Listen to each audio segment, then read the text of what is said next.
क्या देश में चुनाव प्रक्रिया सुधार के नाम पर सत्ता परिवर्तन की एक बड़ी साजिश रची गई? क्या भारत में लोकसभा चुनाव में सरकार पलटने के लिए, सरकार बदलने के लिए अमेरिका और हमारे देश के कुछ नेताओं और संगठनों के बीच कोई सांठ-गांठ हुई? ये सवाल उठे हैं अमेरिका में डोज यानी कि डिपार्टमेंट ऑफ गवर्नमेंट एफिशिएंसी के एक फैसले के बाद, और उसके फौरन बाद कांग्रेस नेता सैम पिट्रोडा ने जो बयान दिया उससे ये विवाद और भी बढ़ गया।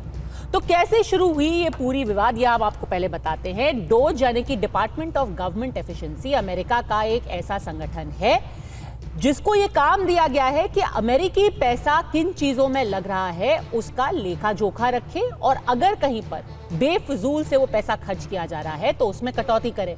अब इस संगठन ने रविवार को अपनी एक पोस्ट में ये लिखा कि अमेरिकी करदाताओं के पैसे को यूएसएड के जरिए जिन चीजों पर खर्च किया जा रहा था उनमें से कुछ को अब खत्म किया जा रहा है। तो क्या थी वो चीजें जिनमें ये पैसा खर्च हो रहा था? इनमें भारत में मतदाता टर्नआउट बढ़ाने के लिए निर्धारित $21 मिलियन यानी कि लगभग 182 करोड़ रुपए भी शामिल थे। इसके अलावा consortium for elections and political process strengthening, इसके तहत मोल्दोवा जो देश है वहां पर समावेशी और भागीदारी वाली राजनीतिक प्रक्रिया के लिए $22 मिलियन का भी जिक्र किया गया। बांग्लादेश का भी जिक्र है, नेपाल का भी जिक्र है।